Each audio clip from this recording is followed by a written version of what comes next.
hitting the target, understanding, scored a bullseye in English. Hello, everyone. Welcome back to our English language learning series. Today, we're diving into a fascinating phrase you might have heard, scored a bullseye. This phrase is not just about archery or darts. It's a metaphor used in everyday English. Let's explore what it means, how to use it, and some examples to help you understand it better. Before we understand the phrase, let's look at its origin. A bullseye is the center of a target in archery or darts, and scoring it means hitting this exact spot. This feat requires precision and skill. So, when someone says they scored a bullseye, they're drawing a parallel to achieving something highly precise or perfect in other areas of life. In modern English, scored a bullseye is used metaphorically.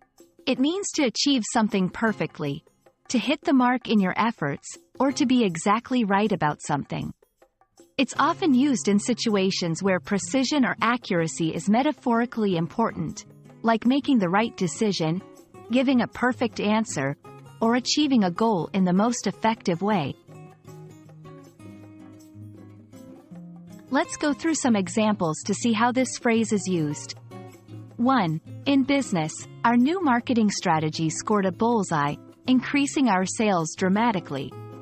2. In academics, her thesis on climate change scored a bullseye, impressing all the professors. 3. In casual conversation, I think your analysis of the movie scored a bullseye. It's exactly what the director intended to convey. There are other phrases in English with similar meanings. For example, hit the nail on the head, or hit the mark. These phrases also convey the idea of doing something precisely right or accurately understanding a situation.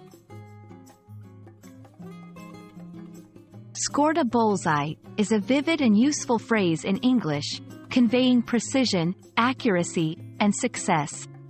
It's a great example of how language borrows from different aspects of life to create expressive metaphors.